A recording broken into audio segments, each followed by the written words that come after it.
Martial art का सार आक्रामकता के लिए नहीं, बल्कि मजबूत, असीम रूप से मजबूत बनना था।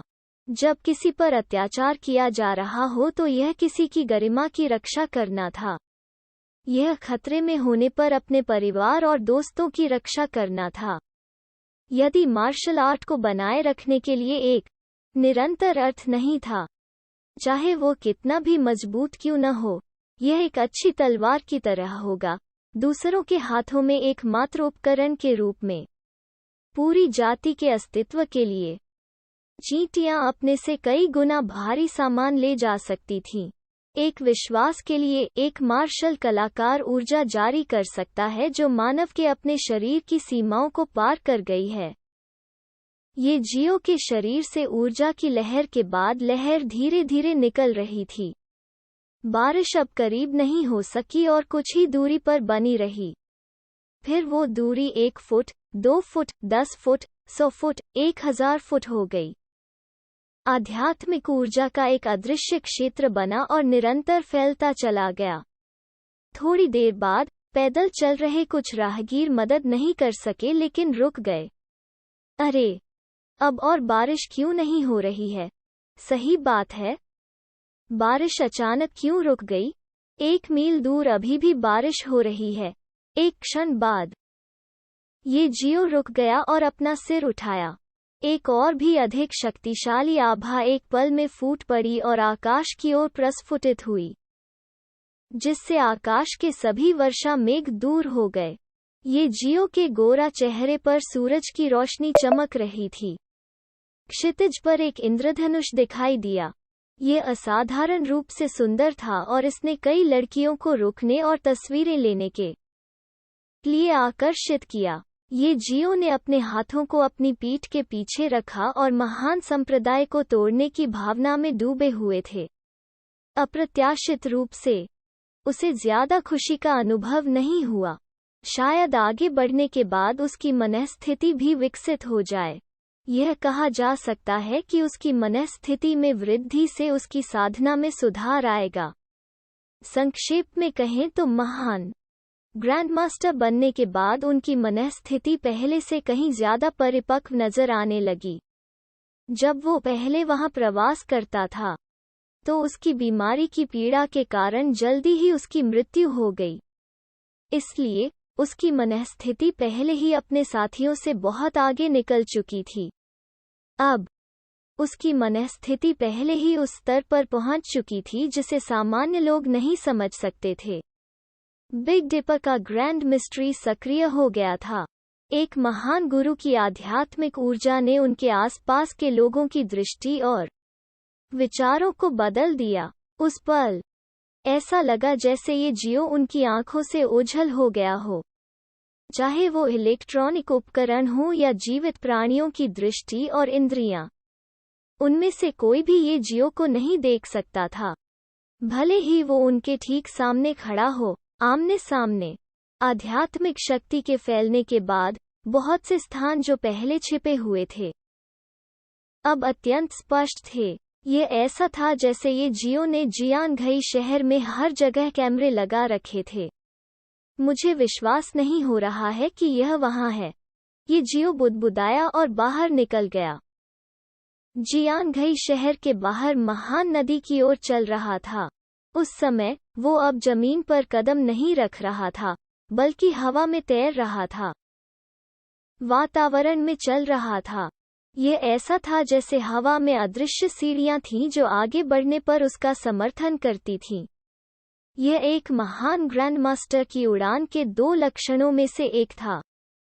दूसरा संकेत उसके हमलों में आध्यात्मिक ऊर्जा का जुड़ना था।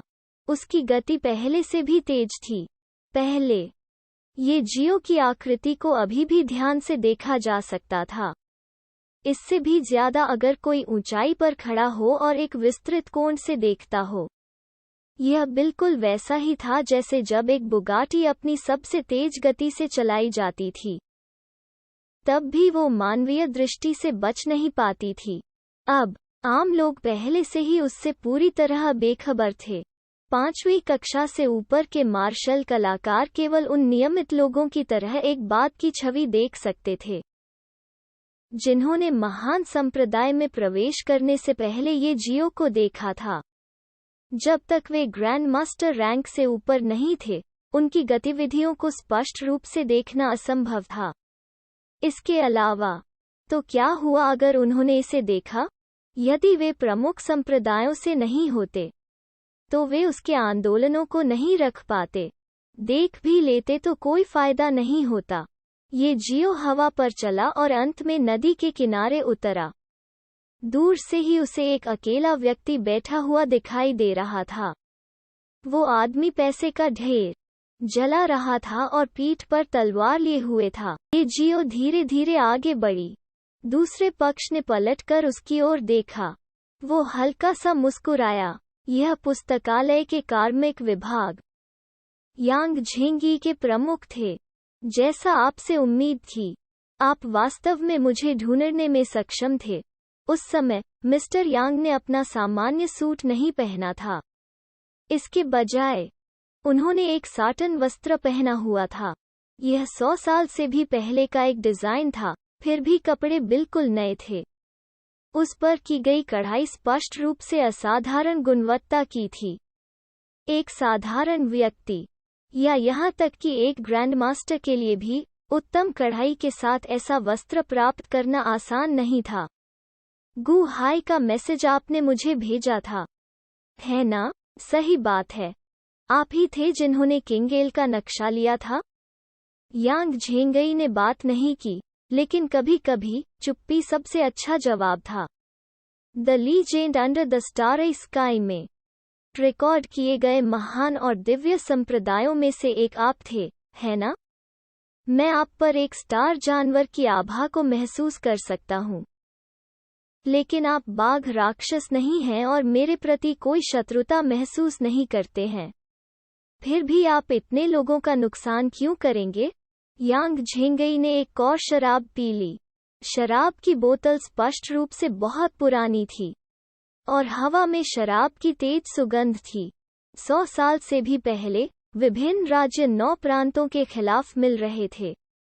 उन्होंने हमारे लोगों को खतरे में डालते हुए स्टार बीस्ट को हमारी भूमि की ओर ले गए।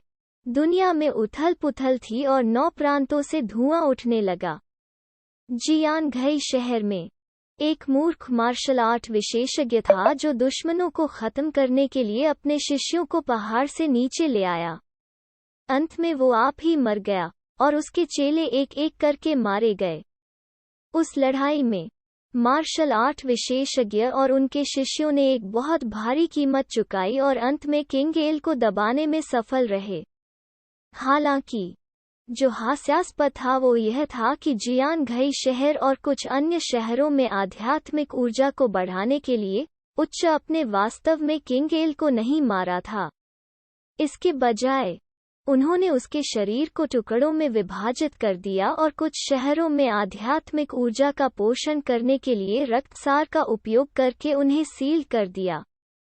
शहरों में आध्यात्मिक ऊर्जा को पोषित करने के लिए शक्तिशाली स्टार बीस्ट का उपयोग करना दुनिया भर में कई लोगों द्वारा किया गया एक कार्य था, लेकिन यह स्पष्ट रूप से मना किया गया था। इसलिए उन मार्शल कलाकारों के कार्यों को अभिलेखों में लिखने की अनुमति भी नहीं थी। ये जियो, क्या आपको लगता है कि वे मार्शल कलाकार मूर्ख थे? वे व्यर्थ मर गए, उनका नाम भी नहीं छूटा। ये जियो ने धीरे से कहा। वे काफी मूर्ख हैं, लेकिन मुझे लगता है कि आप और भी अधिक हैं। क्यों? अगर मैं तुम होते, तो कौन मेरी अवहेलना करने की हिम्मत करता? उनकी स्थिति कितनी भी सम्मानित क्यों न हो, वे कितने भी मजबूत क्यों न हो, मैं उनके पूरे परिवार को मार देता। अन्याय का सिर होता है और कर्ज का मालिक होता है। आप उन लोगों को छूने की हिम्मत नहीं करते जो आपको अप्रसन्न करते हैं या जिनके पास शक्ति और प्रभाव है। इसके बजाय आप इतने सारे सामान्य लोगों को मरवाते हैं। तुम में और काया में क्या अंतर है? यांग झेंगी मुस्कुराई। चलो अतीत के बारे में बात नहीं करते। अगर हमने किंगेल को नहीं दबाया होता, तो कौन जानता है कि जियानघई शहर में कितने लोग मारे जाते। इन पिछले वर्षों में जियानघई शहर को किंगेल द्वारा पोषित किया गया था और इसकी आध्यात्मिक ऊर्जा में काफी वृद्धि हुई थी। जियानघई शहर के सभी मनुष्य लाभार्थी थे, तो उन्हें निर्दोष कैसे माना जा सकता है। मैंने राजा एल को पुनर्जीवित करने के लिए उनके खून का इस्तेमाल किया। यह मेरे गुरु और मेरे कई साथी शिष्यों के बलिदान के लिए जियानघई शहर का मुआवजा भी था। यह वो बलिदान है जो उन्हें चुकाना चाहिए। इतना कहने के बाद उनके हाव भाव धीरे धीरे ठंडे हो गए। 100 साल से अधिक समय हो गया है। हर रात मेरे पास एक ही दुःस्वप्न है। मेरे गुरु और साथी शिष्यों ने मुझसे बदला लेने और राजा एल को मारने की भीख मांगी। मैंने इस दिन के लिए 100 से अधिक वर्षों से प्रतीक्षा की है। मैं जियानघई शहर में सभी को बलिदान करने में संकोच नहीं करूंगा। आप पहले ही मोहित हो चुके हैं। आप अतीत में फंस गए हैं जब दूसरे भविष्य की ओर देख रहे हैं। भविष्य पर विचार करते हुए यांग झेंगई ने बुदबुदाया। उसने अपना सिर हिलाया जब उसने देखा कि पानी की सतह पर पहले से ही एक भंवर बन रहा है। पीछे मुड़ने का सवाल ही नहीं। अगर मैं राजा एल को नहीं मारता और जो गिर गए हैं उनका बदला नहीं लेता, तो मैं देर सबेर खुद को पागल कर दूंगा। तुम्हें जाना चाहिए, यह आपकी लड़ाई लड़ने की नहीं है। अगर तुम यहाँ रहोगे तो तुम मर जाओगे। ये जियो फिर नहीं बोली। दूसरों के दुख को समझे बिना दूसरों को दयालु होने की सलाह नहीं देनी चाहिए। यह एक सिद्धांत था जिसे उसने बहुत पहले सीखा था। उनके पिछले जीवन की तरह ही कई लोग थे जो हमेशा पूछते थे, आपका जीवन लगभग चला गया है, आप बहादुर क्यों नहीं होते और जीवन भर हर दिन खुशी से रहते हैं। अगर उन्हें हर दिन कीमोथेरेपी के कारण होने वाली मतली, उल्टी और बालों के झड़ने का सामना करना पड़ता है, शारीरिक गिरावट, तंत्रिका दर्द और दर्द से लगातार आने वाली मौत का डर सहन करना, जब तक यह सब खत्म नहीं हो जाता तब तक दिनों की गिनती करनी होगी। उस समय उनमें से कितने हर दिन बहादुरी और खुशी से जी सकते थे क्योंकि वे दूसरों को ऐसा करने की सलाह देते थे। फिर भी वो यांग झेंगई से कभी सहमत नहीं होगा। ऐसा इसलिए था क्योंकि उसने मृत्यु का कारण बना या परोक्ष रूप से इतने सारे निर्दोष लोगों की मृत्यु का कारण बना। उनकी आत्मा को कलंकित किया और उन्हें एक दूसरे पर फेर दिया। वे विरोध करने के लिए शक्तिहीन थे, ठीक उसी तरह जैसे यांग झेंगई उन लोगों का विरोध करने के लिए शक्तिहीन थे जिनका उन्होंने उल्लेख किया था। हालांकि यांग झेंगई के दिल में अच्छे इरादे थे। उसने राजा एल की हत्या में भाग लिया था और कई लोगों को बचाया था। एहसान वापस करने वाला कौन था? उस महान युद्ध में उनके बलिदान और दुख को किसने समझा? अनगिनत लोगों को बचाने वाला एक महान नायक जब कातिल बन गया तो गलती किसकी थी? क्या यह सबकी गलती थी? किसने यह कहने की हिम्मत की कि यांग झेंगई को किंग एल से बदला लेने का अधिकार नहीं था? ये जियो आखिर कानून लागू करने वाला नहीं था। उसके पास यांग झेंगई को जज करने की योग्यता नहीं थी। जाने से पहले मैं एक आखिरी सवाल पूछना चाहता हूँ। तुमने मुझे लुभाने के लिए गुहाई का इस्तेमाल क्यों किया? अपनी साधना के साथ आपको मेरे जैसे किसी की परवाह नहीं करनी चाहिए, है ना? यांग झेंगी मुस्कुराई। मुझे भावुक कहो, मुझे पाखंडी कहो। जब मैं आपकी ओर देखता हूँ तो मुझे अपना अतीत दिखाई देता है। जब मैं छोटा था तब तुम मुझसे बहुत मिलते जुलते हो। आप अनजान हैं और अकेले खेती करना पसंद करते हैं, लेकिन तुम मुझसे ज्यादा मजबूत हो। इतनी कम उम्र में आप ग्रैंड मास्टर रैंक तक पहुंच चुके हैं। भविष्य में आप मानव जाति के सबसे महान मार्शल आर्टिस्ट भी बन सकते हैं। मैं तुम्हारे खिलाफ कदम उठाने के लिए सहन नहीं कर सकता। जिन लोगों से मैं नफरत करता हूँ वे उच्च आप हैं। It's king L. मैं तुमसे नफरत नहीं करता, न ही मैं मानव जाति से नफरत करता हूँ। मैं अपने बदला लेने के लिए मानव जाति के उभरते सितारे को नष्ट नहीं कर सकता। बस इतना ही। मुझे उम्मीद है कि आप मेरे पुराने रास्ते पर नहीं चलेंगे। इंसान को कुछ हद तक स्वार्थी होना चाहिए। दूसरों के लिए खुद को बलिदान करना अंततः उन्हें पागल कर देगा। ये जियो ने एक मुंह भरी गंदी हवा छोड़ी। जवाब पाकर वो पलटा और चला गया। कुछ ही सांसों में वो नदी के किनारे से गायब हो चुका था। हालांकि जैसे ही उन्होंने नदी के किनारे को छोड़ा, 1000 फुट लंबी चमक उतरी और जमकर नदी के किनारे उतरी। बूम! एक हिंसक विस्फोट के साथ ही 1000 फुट लंबा विशाल निशान जमीन पर खुल गया। ये जियो की आवाज तुरंत पीछे से आई। जियांगहाई शहर वो जगह है जहां मैं रहता हूँ। मेरे यहाँ मेरे सबसे अच्छे दोस्त हैं। मैं नहीं चाहता कि कोई दोबारा जियांगहाई शहर की शांति भंग करे, चाहे आप हों या किंग एल। जो कोई इस सीमा को पार करेगा वो बिना दया के मारा जाएगा। यांग झिंगी दंग रह गई और उसे नहीं पता था कि हंसना है या रोना है। इस बव्वा का मिजाज काफी तेज है। एक छोटे से ग्रैंड मास्टर ने मुझसे इस तरह बात करने की हिम्मत की। क्या आपको लगता है कि आप दैवीय संप्रदाय का हिस्सा हैं? हालांकि कोसने के बाद उनके हाव भाव धीरे धीरे गंभीर हो गए। नदी की सतह पर भंवर बड़ा और बड़ा होता जा रहा था। इसका व्यास पहले ही 100 फीट तक फैल चुका था, लगभग किनारे तक पहुंच गया था। गड़गड़ाहट।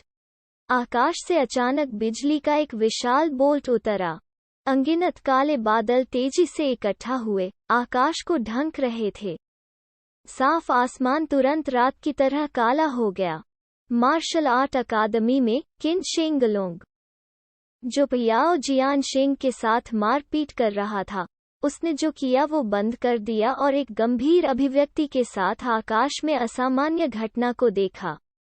क्या चल रहा है? आकाश ऐसा कैसे हो गया? और अभी अभी कृपाण की आवाज। क्या हो रहा है? पियाओ जियान शेंग ने भी गंभीर भाव से आकाश की ओर देखा। यह एक प्राकृतिक घटना नहीं है। मुझे डर है कि कहीं कुछ बुरा न हो जाए। पुस्तकालय से ओयंग युनझोंग जल्दी से छत पर गया और नदी के किनारे देखा। कुछ ही समय बाद जियांगहाई शहर के गैरीसन के कमांडर नांगोंग लिंग भी उसके पक्ष में आ गए। इस आभा के साथ मुझे डर है कि दूसरे पक्ष की खेती पेस्टर रैंक तक पहुंच गई है। यह कौन है? ओयंग युनझोंग की अभिव्यक्ति गंभीर थी जब उसने वो प्रश्न पूछा था। उसने कहा, मुझे अभी पता चला है कि पुस्तकालय लूट लिया गया था और एक अत्यंत महत्वपूर्ण दस्तावेज खो गया था। यह किंग एल का नक्शा था। उन शब्दों को सुनकर नांगोंग लिंग की अभिव्यक्ति मदद नहीं कर सकती थी लेकिन बदल गई थी।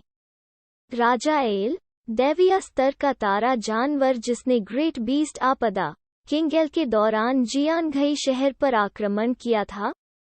ये वो है। उस लड़ाई के दौरान जियांगहाई शहर के मार्शल कलाकारों ने उसे दबा दिया, लेकिन इसके बजाय उन्होंने उसे अलग कर दिया और उसे आसपास के शहरों में छिपा दिया। उनके शरीर का एक हिस्सा भी है जिसे जियांगहाई शहर हमारे शहर की आध्यात्मिक ऊर्जा में सुधार करता था। हालांकि भले ही यह केवल एक हिस्सा है, इसकी ताकत कमजोर नहीं होगी। कम से कम यह एक महान ग्रैंड मास्टर से कमजोर नहीं होगा। गल्प। नांगोंग लिंग निगल गया। तो आप जल्दी से नागरिकों को स्थानांतरित करने की व्यवस्था क्यों नहीं करते? ओयांग युनझोंग ने उसकी ओर देखा। कैसे? एक बार बाहर हो जाने के बाद अगर हम उन्हें 2 घंटे तक चलने दें तो क्या वे बच पाएंगे? क्या हम बस यहीं बैठकर मौत का इंतजार करने जा रहे हैं? मुझे ऐसा नहीं लगता। मैं समझ सकता हूं कि वहां एक शक्तिशाली मार्शल कलाकार की आभा है। शायद यह हमारे जियांगहाई शहर का रहस्यमय कृपाण चलाने वाला है। या शायद यह वो प्रभावशाली तलवारबाज है। मैं केवल आशीर्वाद के लिए स्वर्ग से प्रार्थना कर सकता हूँ। देखते ही देखते पूरा शहर सायरन से भर गया। जियान घई शहर के सभी नागरिक कृपया ध्यान दें, गंभीर मौसम परिवर्तन का पता चला है। सभी नागरिक कृपया जल्द से जल्द घर लौट आएं और बाहर न रहें। एक तेज क्लैंग ध्वनि के साथ। आहा, 100 साल से अधिक हो गए हैं। आखिरकार यह राजा बाहर आ ही गया। उत्तेजित चीखों के बीच 7 फीट लंबा एक मजबूत आदमी जिसके सिर पर 2 मोटे बकरी के सींग थे, नदी के तल से उड़ गया और गर्व से आकाश में खड़ा हो गया। बिजली ने आकाश को चीर दिया और उसके मांसल शरीर पर गिरा, जिससे एक बिजली की चिंगारी निकली, लेकिन उसने उसे जरा भी नुकसान नहीं पहुंचाया। उसने बची हुई चिंगारियों को अपनी छाती पर थपथपाया और उसकी निगाह नदी के किनारे यांग झेंगई पर पड़ी। उसकी भौहें थोड़ी उठी। मैं आपको, अतीत के युवा मार्शल कलाकार को पहचानता हूँ। भागने के तुरंत बाद मुझे किसी पुराने दोस्त से मिलने की उम्मीद नहीं थी। दिलचस्प। यांग झेंगई ने एक घूंट में शराब खत्म की। उसने बोतल को दूर फेंक दिया, अपनी पीठ पर लगी लंबी तलवार उठाई और धीरे धीरे हवा में उठ गया।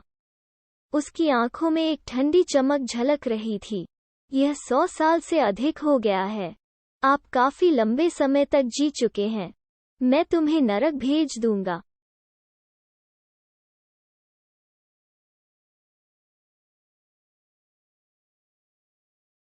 मार डालो। क्या आपके पास योग्यता है? लगभग 100 साल पहले मेरे मुके को आपकी मध्याह्न रेखा तोड़ देनी चाहिए थी, है ना? हालांकि मुझे नहीं पता कि आपने अपनी चोटों को ठीक करने के लिए किन तकनीकों का इस्तेमाल किया। आप अभी भी मुझसे लड़ने के लिए बहुत हीन हैं। आप कोशिश कर सकते हैं। दोनों ने एक दूसरे का विरोध किया।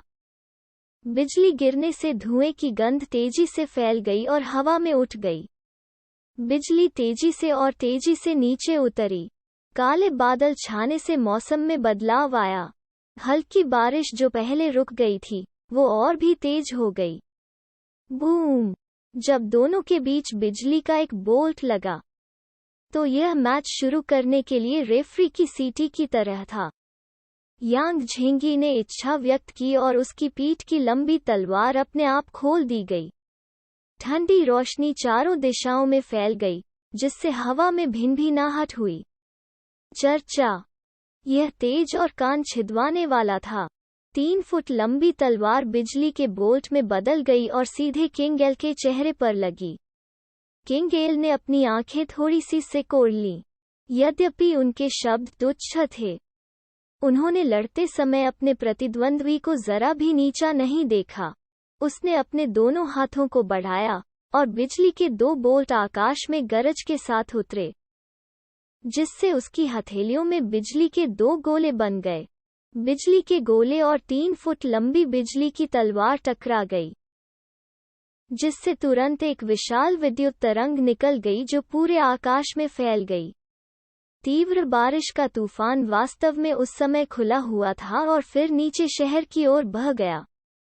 बिजली की तलवार घूमी और यांग झेंगई के हाथ पर रुकते हुए वापस उड़ गई। उसने अपना पैर थपथपाया और अदृश्य तरंगों का एक चक्र फैल गया, और उसकी आकृति तुरंत वहां से गायब हो गई जहां वो खड़ा था। आपको लगता है कि मैं आपकी आंदोलन तकनीक के माध्यम से नहीं देख सकता? किंग एल ने ठंड से सूंघ लिया। उसके हाथ जल्दी से हवा में एक साथ दब गए, आकाश में बिजली को जल्दी से इकट्ठा करने के लिए आकर्षित किया। इसने एक बिजली के पिंजरे का निर्माण किया जिसने उसे अपने चारों ओर के हमलों से बचाव करते हुए मजबूती से अंदर बंद कर दिया। एक क्षण बाद किंग एल की पीठ से एक हिंसक विस्फोट की आवाज आई। बिजली का पिंजरा टूट गया। फिर राजा एल ने मुड़कर मुक्का मारा। पिंजरे की बिजली उसकी मुट्ठी में समा गई। जैसे ही उसने मुक्का मारा, बिजली की तलवार किंग एल की मुट्ठी में जा लगी। बिजली और तलवार के इरादे की शक्ति फिर से भिड़ गई। यह पहले से भी ज्यादा मजबूत था। शॉकवेव ने उन दोनों को उड़ते हुए भेजा। किंग एल के शरीर को कुछ खूनी छिद्रों से छेदा गया था। यांग झेंगई की शर्ट भी नष्ट हो गई और उसका ऊपरी शरीर बिजली की चपेट में आ गया। हालांकि आश्चर्य की बात यह थी कि उसका शरीर भी उसी गति से ठीक हो रहा था जैसे किंग एल का। जब उसके शरीर की चोटों की मरम्मत की गई तो जो बिल्कुल वैसा ही था जैसा कि किंग एल के शरीर की त्वचा पर था। राजा एल दंग रह गया और फिर हंस पड़ा। हा हा हा हा। यह राजा पहले तो हैरान था। उस समय आप इस राजा की गड़गड़ाहट की चपेट में आ गए थे और आपको इतने लंबे समय तक नहीं टिकना चाहिए था। फिर भी आप 100 से अधिक वर्षों तक जीवित रहे। अब सब समझ आ रहा है। आपने वास्तव में इस राजा की कोशिकाओं को प्रतिरूपित किया है। कोई आश्चर्य नहीं कि इस राजा को लगा कि आपके शरीर की आभा बिल्कुल ठीक नहीं थी। आपके पास एक स्टार बीस्ट की आभा थी। यांग झेंगई की अभिव्यक्ति उदासीन थी जैसा उन्होंने कहा, जब तक मैं तुम्हें मार सकता हूँ। मुझे परवाह नहीं है कि इसमें क्या लगता है। हास्यास्पद। आपने अपने जीवन को लंबा करने के लिए इस राजा की कोठरियों का उपयोग किया। इस राजा के सामने इतने अहंकारी होने की तुम्हारी हिम्मत कैसे हुई?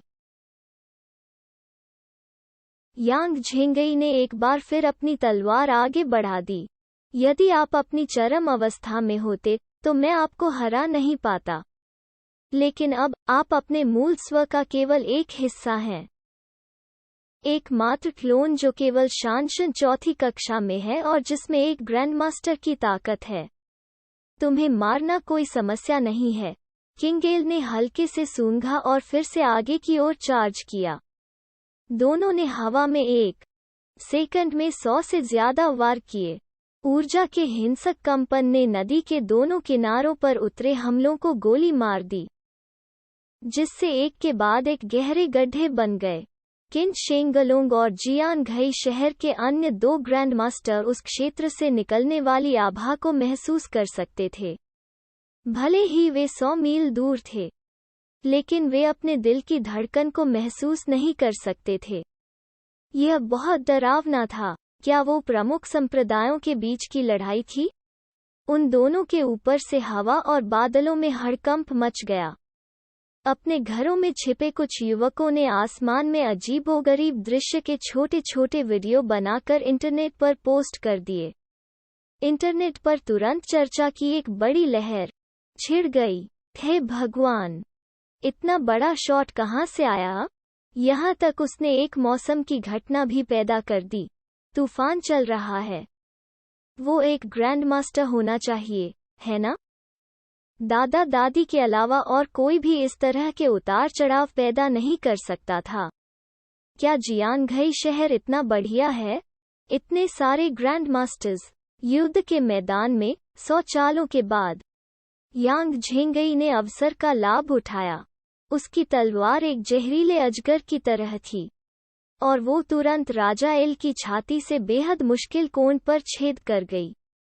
आध्यात्मिक ऊर्जा डाली गई और तुरंत राजा एल के आंतरिक अंगों को टुकड़े टुकड़े कर दिया। छींटे। किंग एल ने मुंह से ताज़ा खून थूका और यह यांग झेंगई के चेहरे पर बिंदी लगा दी, जिससे वो एक दुर्भावनापूर्ण भूत के रूप में भयानक लग रहा था। आपकी तलवार की तकनीक क्या वास्तव में इतने शक्तिशाली स्तर तक उठाया गया है? यांग झेंगई की अभिव्यक्ति ठंडी थी। क्या आपको लगता है कि मैं पिछले 100 वर्षों से निष्क्रिय हूँ? मेरे स्वामी की तलवार तकनीक को मैंने पहले ही पूर्णता के लिए प्रशिक्षित किया है। यह सब आज के लिए है, तुम्हें मारने के लिए। राजा एल ने अपनी तलवार दोनों हाथों से पकड़ रखी थी। उसका चेहरा निराशा से भर गया था। मैं वास्तव में आप जैसी छोटी चींटी के हाथों गिर गया था। मैं संतुष्ट नहीं हूँ। चिंता मत करो, आपके अन्य क्लोन बहुत जल्द आपका अनुसरण करेंगे। यह कहने के बाद यांग झेंगई अपनी तलवार खींचने और राजा एल के शरीर को पूरी तरह से नष्ट करने के लिए तैयार था। जिससे उसकी सारी जीवन शक्ति समाप्त हो गई।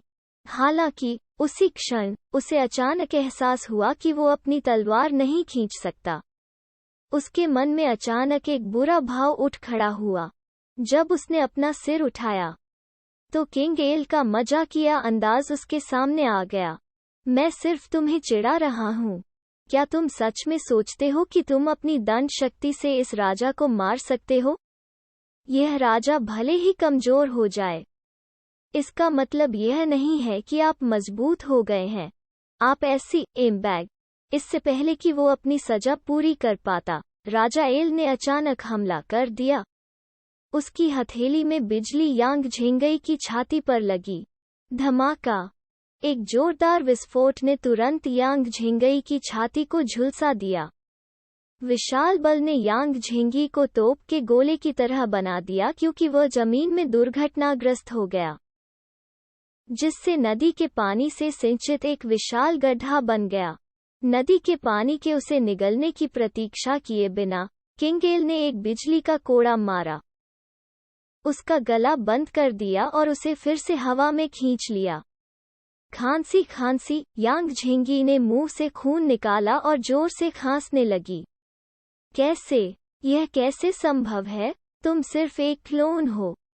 यह कैसे संभव है? राजा एल ने तिरस्कार से उसकी ओर देखा।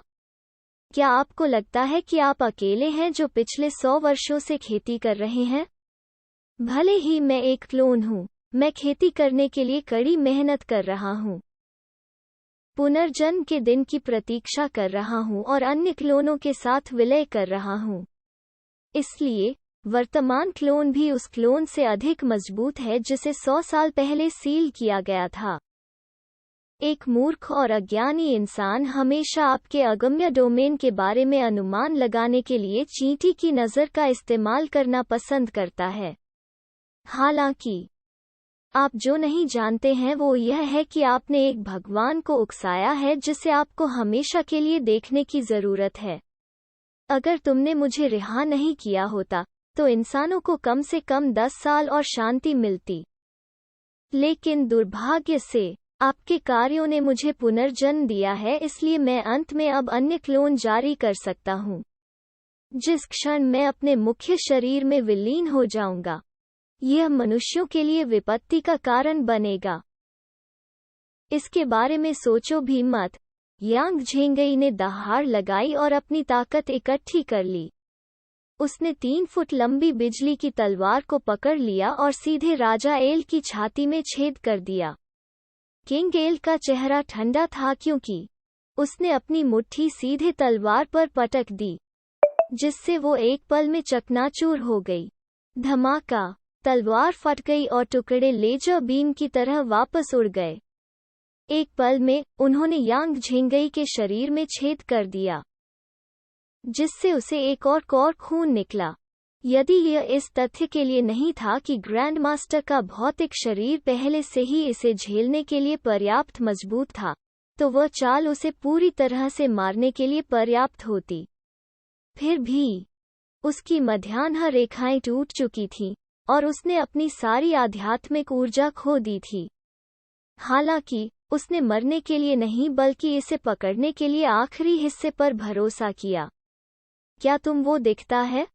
भगवान और इंसान में यही फर्क है।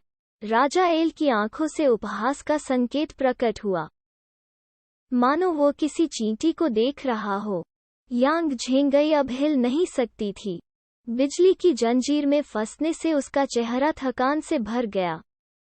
उसने यांग झेंगई के चेहरे को थपथपाया और बुरी तरह मुस्कुराया। चिंता मत करो, मैं तुम्हें इतनी जल्दी नहीं मारूंगा। यह बहुत उबाऊ होगा। उसने अपने पीछे जियानघई शहर को देखा। उसकी आंखों में एक रक्तपिपासु रोशनी थी जिसने किसी के दिल को झकझोर कर रख दिया था।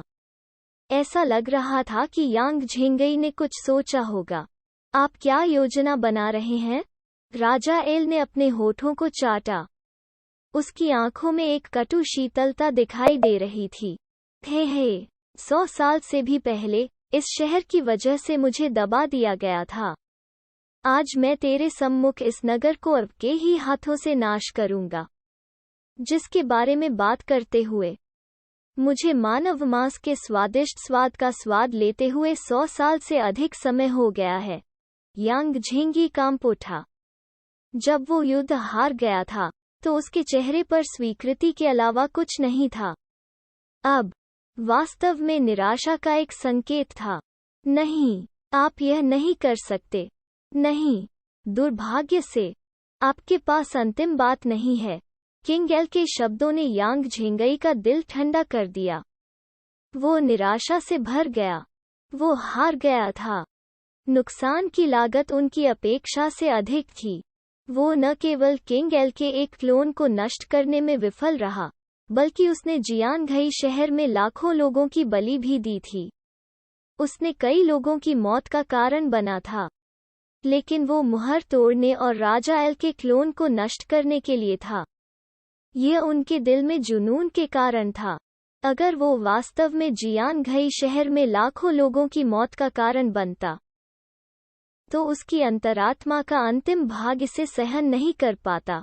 उसी समय उसे अचानक इसका पछतावा हुआ। वो अपनी मूर्खता पर पछताता था और अपने हठ से घृणा करता था। बदला लेने के लिए उसे इतना दृढ़ निश्चय क्यों करना पड़ा? अंत में उसने दूसरों को और खुद को नुकसान पहुंचाया। अगर समय दोहराया जा सकता है तो वो निश्चित रूप से एक अलग रास्ता अपनाएगा। दुर्भाग्य से वे शब्द व्यर्थ थे। बारिश में सरसराहट हुई और यांग झेंगई के चेहरे पर चोट लग गई। यह कहना मुश्किल था कि यह बारिश थी या अफसोस के आंसू। राजा एल ने उसकी निराशाजनक अभिव्यक्ति को देखा और उसका चेहरा गर्व से भर गया। वो घूमा और जियानघई शहर का सामना किया। उसने देखा कि नीचे नदी के किनारे पर 1000 फुट लंबा कृपाण का निशान था। ये अंधेरा था और एक विशाल मुंह जैसा दिखता था जो सारी जिंदगी निगल सकता था। इससे उसने अपनी भौहों को थोड़ा ऊपर उठाया, लेकिन उसने जल्दी से इसे नजरअंदाज कर दिया। यह सिर्फ 1000 फुट लंबा कृपाण का निशान था। एक ग्रैंड मास्टर इसे पूरी ताकत के साथ कर सकता था, और उसका मुख्य शरीर केवल एक आकस्मिक विचार के साथ एक बना सकता था। डरने की कोई बात नहीं थी। उस विचार को ध्यान में रखते हुए किंग एल ने निशान पर कदम रखा। हालांकि जैसे ही उसने उस पर कदम रखा, राजा एल को अचानक खतरे का एक चौंकाने वाला एहसास हुआ। उसके शरीर के सारे बाल सिरे पर खड़े थे। कृपाण के निशान के दोनों पहलू दो अलग अलग दुनिया जैसे थे। नहीं, इससे पहले कि वो अच्छा शब्द बोल पाता, उसकी चेतना अगले सेकंड में अंधेरे में गिर गई। एक चमकदार रोशनी ने उसे पल भर में अलग कर दिया। शक्तिशाली बल ने उसके मजबूत भौतिक शरीर को पूरी तरह से नष्ट कर दिया। उसे एक भी कोशिका नहीं छोड़ी। जब यांग झेंगई ने उस दृश्य को देखा तो उसकी आंखें खुली हुई थीं और अविश्वास से भर गई थीं। उस समय वो आखिरकार समझ गया कि ये जियो ने पहले क्या कहा था। जिन लोगों ने सीमा को पार किया उन्हें दया के बिना मार दिया जाना था। वो मजाक नहीं कर रहा था। उसके पास वास्तव में इतनी ताकत थी। पहले तो उसने सोचा कि ये जियो सिर्फ एक ग्रैंड मास्टर है, लेकिन उसने इसकी उम्मीद नहीं की थी। ये जियो एक महान ग्रैंड मास्टर थे? नहीं। किंग एल के क्लोन जैसे अत्यंत शक्तिशाली प्राणी को एक स्लैश से मारने में सक्षम होना कोई ऐसी चीज नहीं थी जो केवल एक महान ग्रैंड मास्टर ही कर सकता था। वो साथी एक दिव्य ग्रैंड मास्टर था। वो कितने साल का था? वो केवल अपने 20वां दशा में था। उसकी अपनी पहचान के बारे में जानकारी नकली थी, लेकिन ये जियो की भौतिक जानकारी असली थी। जब उन्होंने अपनी नौकरी के लिए आवेदन किया, तो उन्होंने अपनी उम्र स्पष्ट रूप से देखी थी। वो स्पष्ट रूप से केवल 20 वर्ष का था। एक 20 वर्षीय दिव्य ग्रैंड मास्टर? क्या वो एक ऐसी संस्था थी जो स्वर्ग को चुनौती दे सकती थी? सदमे के बाद यांग झेंगई अपने दिल में अफसोस के एक निशान को महसूस नहीं कर सका। वास्तव में अपने जीवन के अंतिम क्षण में ही उस मामले के बारे में पता चला। यह वास्तव में खेदजनक था। अगर उन्हें पहले पता होता तो शायद उन्होंने ऐसी बेवकूफ़ी भरी हरकत नहीं की होती। वो बव्वा सचमुच बहुत अच्छी तरह छिपा हुआ था। अथाह एक कड़वी मुस्कान के साथ यांग झेंगी भी ब्लेड की रोशनी के झटके में बह गई और नष्ट हो गई। हालांकि यह इसके लायक भी था। अपने जीवन के अंतिम क्षण में केंगेल के क्लोन के तुरंत मारे जाने के दृश्य को देखने में सक्षम होना उसकी इच्छा की पूर्ति माना जा सकता है। इसके अलावा वो जानता था कि ये जियो जैसे शक्तिशाली अस्तित्व के साथ भले ही केंगेल के मुख्य शरीर ने मुहर तोड़ दी हो, उसे थोड़ी भी चिंता करने की आवश्यकता नहीं थी। आप सही हैं, मैं अतीत में फंस गया था, आगे नहीं देख रहा था। अपनी विस्मय में यांग झेंगई ने अपने गुरु, अपने साथी शिष्यों को प्रकाश के बीच में खड़े, मुस्कुराते हुए और उनका स्वागत करते हुए देखा था। यह सब पलक झपकते ही हो गया। ऐसा इसलिए था क्योंकि कृपाण किरण ने तुरंत राजा एल के क्लोन को नष्ट कर दिया और यांग झेंगई ने आदमी और जानवर को राख में बदल। कृपाण किरण की गति कम नहीं हुई क्योंकि यह आकाश में वर्षा के बादलों को अलग कर देती थी। मूल रूप से रिमझिम बारिश का मौसम तुरंत साफ आसमान में बदल गया। जियानघई शहर में अलार्म धीरे धीरे हटा लिया गया था। कुछ नागरिकों ने ताजी हवा में सांस लेने के लिए इमारतों से बाहर निकलना शुरू कर दिया था। शहर में ये जियो अपनी पीठ के पीछे हाथ रखकर शांति से चला। उस दुनिया में कई लाचार प्राणी थे, लेकिन ध्यान से सोचने के बाद यह सब इसमें शामिल लोगों की अक्षमता के कारण हुआ। अगर यांग झेंगी दिव्य ग्रैंड मास्टर थे, तो क्या अब भी कोई ऐसा होगा जो अपने पीछे के संप्रदाय के कार्यों को आसानी से रोकने की हिम्मत करेगा? शायद वो आसानी से राजा एल के साथ व्यवहार कर सकता था। तो उसे इतने सारे निर्दोष लोगों को चोट पहुंचाने की आवश्यकता क्यों होगी? उस समय दिव्य आत्मा की स्वर्ण पुस्तक की सहायता से वो एक रहस्यमय और शक्तिशाली साधना तकनीक का संश्लेषण कर सकता था जो उच्च स्तर के दुश्मनों को मार सकती थी। हालांकि वो कितना ऊपर जा सकता था? क्या वो एक दिव्य ग्रैंड मास्टर के साथ व्यवहार कर सकता है? फिर इसके ऊपर जाओ, भले ही वो पुस्तकालय में नीचे लेटा हो, बिना परेशानी के शांति से अपना जीवन व्यतीत कर रहा हो। अगर कोई उसके परिवार और दोस्तों को नुकसान पहुंचाने के लिए चला गया तो क्या होगा? वो बस बैठकर नहीं देख सकता था, है ना? स्टार बीस्ट ने मानव मातृभूमि पर आक्रमण किया। वो सिर्फ मानव जाति को तारे के जानवरों द्वारा कत्ल और खा जाते हुए नहीं देख सकता था, है ना? मनुष्यों को अभी भी मजबूत बनना था। मजबूत होकर ही कोई हर चीज से निडर हो सकता है। उसने हर दिन 1 घंटे और किताबें पढ़ने का फैसला किया था।